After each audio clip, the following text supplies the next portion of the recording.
미국 이야기 여러분들도 이제 점점 지겨우실 때가 될 것 같습니다. 과연 이제 오늘 밤 발표되는 CPI 어떻게 발표될 것인지, 그에 따른 시장은 또 충격을 받을 것인지, 아니면 기존에 알았던 수준이다라고 생각하면서 무난하게 넘어가게 될지. 무난하진 않겠죠. 오늘 관련한 이야기 나눠보도록 하겠습니다. 박재영 스페셜 한국투자증권 박재영 차장 함께합니다. 차장님 어서 오세요. 안녕하십니까. 네, 반갑습니다.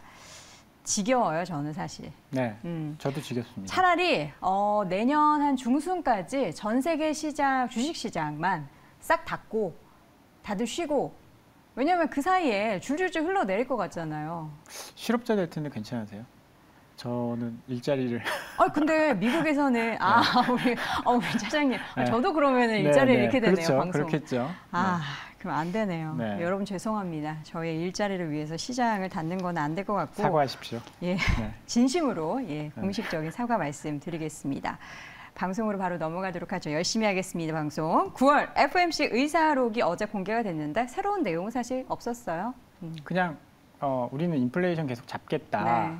그다음에 피봇 기대하지 마라. 이게 핵심이었는데 네. 조금 주목해 볼 거는 속도 조절에 대한 이야기가 나왔다라는 거예요. 이게 어떻게 보면 또 희망회로 돌리고 있다. 그쵸. 그런 이야기 할 수도 있는데 그 전까지는 뭐 인플레이션 이야기만 계속 하다가 속도 조절 이야기가 나왔거든요. 뭐 그렇다고 해서 시장이 엄청 반응한 건 아니에요. 이 속도 조절 이야기가 처음이 아닙니다. 분명히 제가 뭐 6월 달에도 계속 언급을 드렸지만 애틀랜타 연은 총재가 그 횡단보도 이제 우회전 할 때 멈춰야 돼요. 아시죠? 빨간불이든 초록불이든 멈춰야 시청자 합니다. 여러분들도 네. 우회전에서 빨간불이든 뭐 초록불이든 잠깐 네. 멈췄다 가셔야 6만 됩니다. 원 벌점 10점. 네. 네. 지금 단속하고 있습니다. 네. 뭐 그 얘기를 하고 싶은 건 아니었는데 그 구급차도 신호등 앞에서는 횡단보도 앞에서는 살짝 멈췄다 간다라는 이야기를 6월 달에 애틀랜타 연 총재가 했었거든요. 그 얘기 때문에 연준에 대한 피복 기대감이 확 일어나면서 7월, 8월에 급등한 거 아니었겠습니까? 네. 이게 무슨 얘기냐면 계속 이렇게 속도를 내서 올리다 보면 어딘가 문제가 생길 수 있다라는 이야기에 공감대가 생긴 거예요. 그쵸. 그걸 연준 위원들이 이야기를 했다라는 것이 9월 FOMC에 어떻게 보면 가장 달라진 점이다라고 볼 수 있을 것 같고요. 어제 우리도 한은에서 50bp 금리를 올렸죠. 그런데 채권 금리가 급락을 했습니다. 50bp 올렸는데 왜 채권 금리가 급락하지? 두 가지 이유가 있을 수가 있어요. 첫 번째로는 금리 인상의 끝을 봤다. 섣부른 거 아닙니까? 아니 이건 한은 총재 이야기예요. 터미널 레이트, 그러니까 최종적으로 금리 인상은 3.5%를 생각하고 있다라고 이야기를 하셨어요. 우리 지금 3%잖아요. 그러면 0.25, 0.25 두 번 남은 거예요. 물론 이제 한 번 더 뭐 50bp를 한 번 더 할 수도 있는 거고 경제에 따라서는 달라질 수 있다라는 단서를 붙였지만 3.5%라는 터미널 레이트 제시를 해줬기 때문에 이렇게 되면 금리 다 온 것 같은데? 라고 하면서 채권 금리는 하락을 했습니다. 여기다 또 하나 금리가 하락할 수 있었던 이유 중에 하나는 2명의 소수 의견이 나왔습니다. 맞아요. 우리는 FOMC는 19명인데 우리는 7명뿐이 안 돼요. 그러게요. 네. 한은 총재를 빼버리면 총재랑 부총재를 빼버리면 5명 중에 2명이 50bp 안 된다. 그렇게 얘기하는 것도 확률이 더 높아지네요. 그렇죠. 한 명만 더 생각을 바꿔버리면 물론 이제 한은 총재의 의견이 가장 중요하겠지만 위원들 중에 한국은행 위원들 중에 5명이 5명인데 2명이 50bp에 반대했다. 만약에 다음에는 50bp라 할 가능성이 굉장히 낮아졌다라는 거예요. 근데 보니까 그 2명 중에 한 분은 원래 약간 비둘기파적이고 한 분은 또 이제 들어오신 지 얼마 안 돼가지고 성향 파악이 좀 어렵다고 하던데. 뭐 그런 경향은 있긴 하지만 어찌 됐든 간에 블라드 총재가 원래 비둘기파였던 건 아세요? 그렇죠. 바뀌었죠. 5년 전에는 가장 비둘기파적인 사람 중에 하나였는데 지금 가장 매파적인, 이건 상황에 따라서 바뀔 수 있는 거기 때문에 어찌 됐든 간에 우리나라에서도 소수 의견이 나왔고 또 하나 또 희망적인 이야기를 할 수 있는 게 2주 전이었나요? 호주 중앙은행이 25bp를 올렸습니다. 호주 중앙은행이 가장 빠르거든요.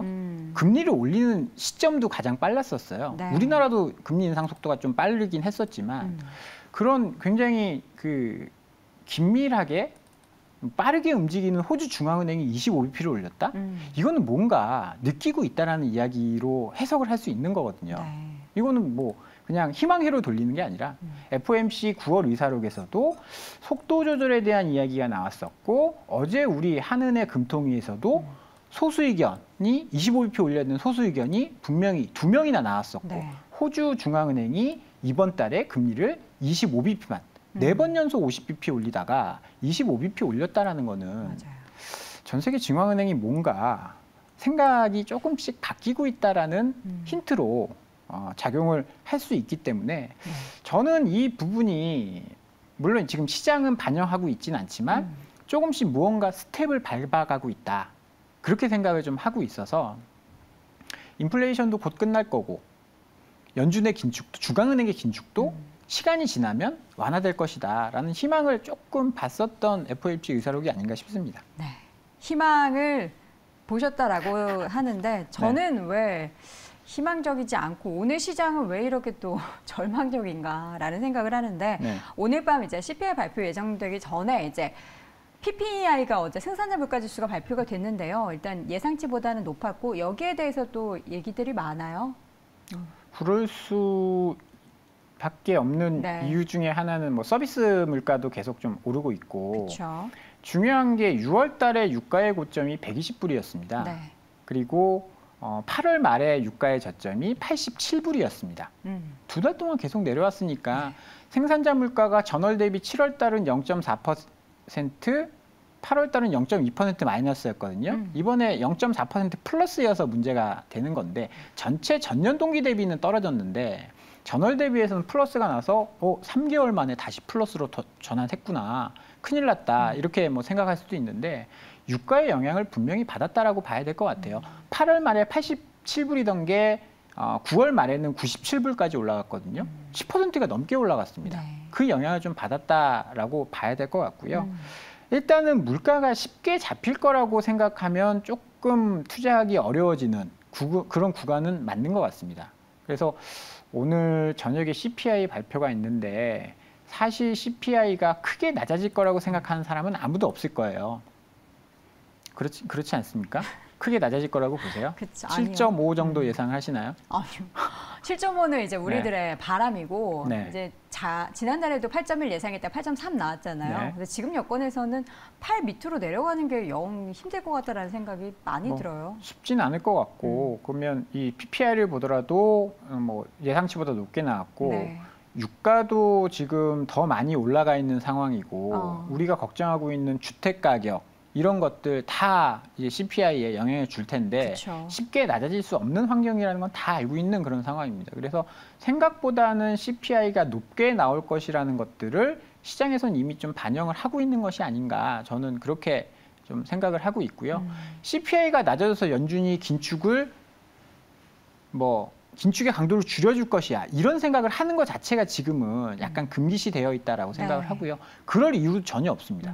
7.9가 나온다고 원래 뭐 2%대를 바라보던 사람들이 7.9가 나온다고 이거 인플레이션이 많이 낮아졌구나 이야기할 리 만무하거든요. 쏙 들어갔었죠. 네, 그래서 그럴 가능성은 없다라고 보고 네. 그래서 뭐 CPI가 낮게 나와서 시장이 급반등할 것이다 이런 생각을 좀 일단은 조금 접어두는 게 전 좋을 것 같다 그런 말씀을 좀 드려보고 싶습니다. 그 반대로 지금 이제 예상되는 CPI가 8.1%인데 이보다 더 높게 나오니까 그러니까 지난달처럼 뭐 8.3, 뭐 8.2 이렇게 높게 나오면은 JP모건 쪽에서는 5% 증시 급락이 나타날 것이다 이렇게 명확하게 5%포인트라고 이야기를 한다라는 거는 뭔가 베이스가 될 만한 이야기 있는 것 같은데 요새 JP모건, 제이미 다이먼도 그렇고 20% 더 빠진다고. 아니 시장에서 제가 봤을 때 인버스, 숏 이런 포지션을 취해놓고 자꾸 시장을 좀 불안하게 발언하는 것 같은 생각이 들어요. 이거 시장 조작 아닙니까? 일단은 내일 이렇게 나오면 5% 빠질 거야. 이 발언은 그냥 점쟁이나 할 수 있는 거거든요. 그러니까 무속인이나. 이유가 있을 거 아니에요? 네, 뭐 이렇게 정확히 뭔가 데이터를 통해서 계산을 할 수 있는 그런 부분은 네. 아닌데 그렇게 얘기했다는 것 자체가 너무 코믹스러운 일이라고 저는 생각을 하고요. 이럴 때는 막 던지는 게 저는 유명세를 타기에 좋다. 막 한번 던져보세요. 저도 그런 얘기 팀장님. 이번에 CPI가 10%가 나오면 저는 10% 빠질 것 같아요. 이런 얘기 막 던질 수 있는 거거든요. 저는 7.9 나오면 시장 3% 오릅니다. 네. 내기할까요, 우리? 어떤 얘기요? 전 자신 있습니다. 하여튼 뭐. 전 좋은 걸로. 우리 시청자분들이 원하시는 시장의 상승에 저는 베팅을 하겠고 박지원 차장님은 그런 거 필요 없이 시장의 하락에 베팅을 하시겠다라는 거잖아요, 지금. 일단 저는 하시겠어요? 예상치보다 높게 나올 거다라고 생각을 네. 하고요. 그러면 뭐 하죠. 뭐 누가 더 낮게 나온다. 전 높게 나온다. 네. 그것만 가지고 몇 퍼센트 빠진다 이거는. 5만 원? 5만 원. 아니 뭐 그 정도는 뭐 충분히 할 수 있는 건데. 네. 어찌됐든 간에 그런 이야기는 전혀 신경 쓸 필요가 없습니다. 네. 뭐 전에 골드만삭스가 유가 400불 간다. 그 약간 그게 조직이라는 게 있는데 이런 사람도 있고 저런 사람도 있는데 약간 좀 튀고 싶은 네. 관심을 받고 싶은 네. 사람들 그리고 시장이 듣고 싶은 이야기 그런 거에만 관심을 주는 거기 때문에 저는 전혀 신경 쓸 필요 없는 이야기라고 생각을 하고요. 왜냐하면 이런 이야기가 나온 게 뭐 잭슨홀 미팅 때 충격을 받고 5% 빠지고 그다음에 고용 데이터 나오고 충격을 받고 그때 나스닥이 4% 빠졌나요? 네. 그런 영향 때문에 이런 이야기가 좀 나온 것 같은데 지금 뭐 하락의 폭은 조금씩 줄어들고 있기 때문에 저는 CPI가 웬간한 충격을 받는다라고 해서 미국 증시가 4, 5% 빠진다라고는 지금 생각하지 않고 있기 때문에 네. 너무 과도한 걱정도 투자하는 데는 도움이 안 된다. 그런 말씀을 좀 드려보고 싶네요. 네, 저는 이제 5만 원 내기가 아니고요. 궁금하면 5만 원입니다. 500원 아닌가요? 네, 그냥 그렇다 치고 넘어가세요. 네. 자, 외국인이 사실 그동안 좀 사서 여기에 대해서 좀 긍정적인 얘기들이 나왔어요. 근데 샀던 종목들을 보니까 삼성전자, 하이닉스, 그쵸. LG 에너지 솔루션. 네. 이것 때문에 시장이 더 힘들어진 것 같아요. 그러니까요. 오늘 뭐 코스닥이 많이 하락하고 네이버 카카오는 오늘 또 급락하더라고요. 아, 그러니까 뭐 이유를 그래서 찾아보면은 이유가 없는 게 더 저는 마음이 더 아프더라고요. 뭔가 뭐 자사주 그 관련해서 직원들한테 뭐 100억 네, 대출을 해준다. 있고 한데 전혀 시장에서는 긍정적으로 받아들이지를 못하고 있는 것 같아요. 제가 지지난주인가 그런 말씀을 드렸는데요. 네이버가 급락했을 때 그 포시마크? 네, 그러니까 포시마크 인수했을 때 네이버 판만큼 삼성전자를 샀거든요. 네. 그러면 지금 시장에서 보는 건 그런 것 같아요. 아, 이 두 가지가 있는데 정말 최악의 국면에 가서 누가 망할 것이냐. 그러면 안 망하는 걸로 교체해야 되지 않아? 그렇죠. 외국인이 이제 그런 생각을 좀 가지고 있는 것 같고 우리가 환율 이야기를 되게 많이 했잖아요. 환율 이야기, 이렇게 환율이 이렇게 올라갔을 때는 환율이 올라가는 이유는 미국이 금리 올리니까 미국과의 금리차 때문에 자금이 빠져나간다. 이런 이야기, 교과서적인 이야기를 굉장히 많이 했는데 그건 진짜 교과서적인 이야기고 현실에서는 환율이 좀 다른 방향으로 움직이는 경우가 굉장히 많거든요. 네. 외국인이 우리나라를 어떤 시각으로 바라보는지가 저는 훨씬 더 중요하다라고 생각을 해요. 금리나 금리차 이런 것보다는. 외국인이 봤을 때, 이 나라의 경기가 좋구나, 기업이 좋구나라고 하면 금리가, 예금금리가 5%든 4%든 상관없이 그 기업에 투자를 하는 거거든요. 네. 그런데 외국인이 지금 빠져나가는 이유는 우리나라의 수출이 안 좋아지고 있구나. 그 수출의 중심은 뭐가 있죠? 반도체가 있는 거예요. 네. 삼성전자가 안 좋아지고 있구나. 이런 것들을 보고 매도를 하고 있는 건데 뭐 금리를 50bp 올린다, 75bp 올린다라고 해서 외국인이 빠져나가지 않을까요? 저는 그건 아니다라고 봅니다. 그래서 투자할 만한 기업이 있는데 금리가 금리가 너무 낮죠? 네.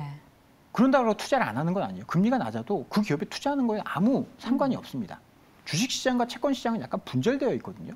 그래서 그런 측면에서 봤을 때 외국인이 우리나라를 보는 시각은 삼성전자, 반도체에 조금 포커싱이 맞춰져 있다라고 보고요.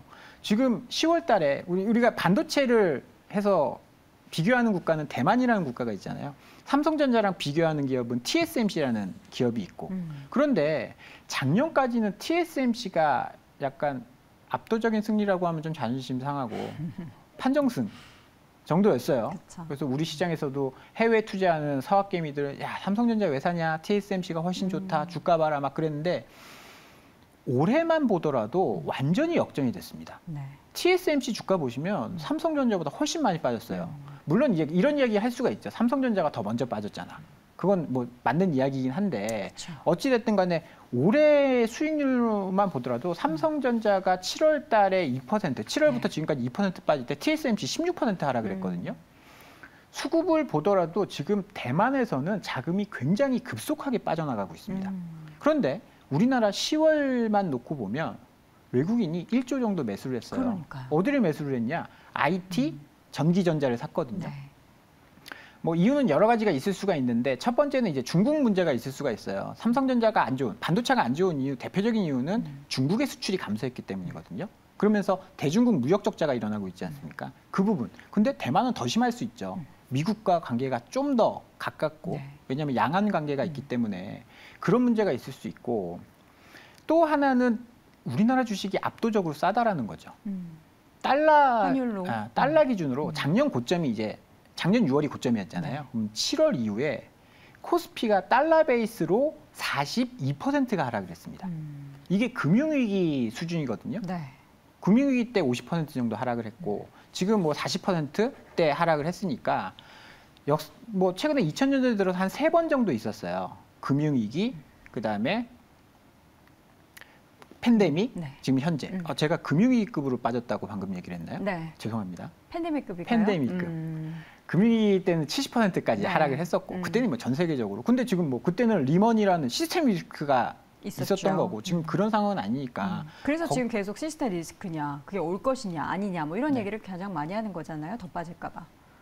근데 지금 뭐 온다라고 너무 섣불리 판단할 수도 없는 거죠. 올 수도 있을 것 같긴 한데 여러 가지 정황상. 근데 그걸 또 우리가 알고 있으니까 또 막아야 되는 게 뭐 중앙은행, 정부의 그 목표일 거고. 그래서 저는 막을 수 있다라고 보고 거기까지 너무 과대 해석할 필요는 없는 거고. 네. 지금 고점 대비해서 40%, 50% 빠진 주식이 싸 보인다라는 거죠. 싸죠. 네. 싼데 네. 이게 언제 더 하락할 수도 있다라는 것과 언제 돌아설 수 있느냐에 대한 물음표가 던져지는 시장이니까. 근데 그거는 바닥을 잡으려고 하기 때문에 내가 바닥에서 살 거야라고 하기 때문에 다 빠지고 바닥에서 반등할 때 살 거야 이런 생각이 있기 때문에 그때부터 사는 건데 지금 싸다라는 생각이 있으면 더 빠지더라도 버티면 된다. 분할해서 매수하면 버틸 수 있다. 이런 생각으로 들어오는 외국인들도 분명히 있겠죠. 연기금이나 이런 장기 투자 자금들. 돈이 많은 분들. 그렇죠. 그리고 계속 들어오는 분들. 네. 연기금은 계속 우리가 돈을 내면은 다음 달에도 또 돈이 유입되고 해서 물 타고 가능한데 우리들은 이게 월급이... 이미 다 타놨죠. 네. 네. 익사하기 직전 물 그렇죠. 너무 많이 타가지고. 아니 오늘 보면은 시장이 코스닥이 너무 많이 빠지거든요. 네. 지금 지수가 거의 3% 가까이 빠지는데 네. 그러니까 우리가 전반적으로 뭐 매크로 얘기하고 이런 것도 중요하지만 이 매크로 영향으로 코스닥이 빠진다고 해야 되는지 아니면은 코스닥만에 뭔가 문제가 있는 거예요? 위기감 때문에 그런 것 같아요. 아까도 이야기하셨던 시스템 리스크가 올 수 있다. 네. 그 기저에는 금리 인상이거든요. 금리 뭐 어저께는 크게 발현이 안 됐지만 50bp 인상이 되면 무언가 타격을 받을 거란 말이에요. 뭐 이러다 부러질 거라고 이야기하는 사람 되게 많아요. 속도 조절 안 하고 계속 금리 올리다 보면 어딘가 언젠가 무엇인가 터질 거다. 그게 이제 영국의 문제였거든요. 영국의 문제였는데 우리나라도 속도 조절 안 하고 나면 그 영국의 채권 문제 LDI가 영국만의 문제는 아니다라는 이야기들을 많이 하고 있어요. 네. 왜냐하면 그 LDI라는 방식을 연기금이나 그 영국만 쓰는 방식이 우리도 아니거든요. 쓴다면서요? 우리도 쓰고 미국도 쓰고 네. 뭐 그게 역사가 20년이 된 방식인데 어딘간 쓰고 있을 건데 영국이 금리가 급격하게 뭐 재정 정책 쓴다고 하면서 급격하게 오르면서 이게 수면 위로 올라온 거지. 그럼 이렇게 되면 영국 다음으로 어디가 터질 수 있고 어디가 터질 수 있어. 외국인 시각에서는 50bp 올렸네. 대한민국은 가계부채가 지금 GDP의 120%인데 지금 금리를 50bp나 올렸단 말이야. 네. 이런 걱정 할 수 있는 거죠. 그래서 언제 팔아도 너희가 왜 팔아 이게 한 명씩 인터뷰하지 않는 이상 알 수는 없는 거지만 이런 걸로 유추를 해볼 수 있다는 겁니다. 그래서 더 이상 금리를 올리면 안 될 것 같긴 한데 계속 이런 방향으로 가고 있기 때문에 아까도 이야기했듯이 네이버, 삼성전자, 네이버도 어마어마하게 좋은 기업이고 정말 돈 잘 벌고 그런 기업이지만 둘 중에 살아남는 게 뭘까? 삼성전자겠죠. 라고 했을 때 포트폴리오로 옮기는 거죠. 그러면 코스피, 코스닥 봤을 때 어디가 더? 그런 생각을 지금 하고 있어서 변동성이 코스닥에서 더 크게 나온다. 자. 저는 그렇게 보고 있습니다. 결론을 내려보죠. 그럼 우리가 지금 할 수 있는 건 참고 견디자. 일단은 뭐 주식이라는 게 안 좋다라고 해서 수직 낙하하지는 않고 과거에도 그래왔고 그래서 저는 이제 내일 CPI 발표되고 나면 네. 기술적 반등이라도 나올 수 있다라고 보거든요. 그럼 우리가 이제 7, 8월에 나온 이제 반등 뭐 그런 급은 아니더라도 반등은 나올 수 있다라고 봅니다. 그러면 포트폴리오를 좀 안전한 쪽으로 옮겨야겠죠. 여기서 뭐 물을 더 탄다거나 이런 건 절대 안 되는 거고 현금을 만들 수 있으면 좋겠지만 이미 물려 있는데 어떻게 현금을 만듭니까?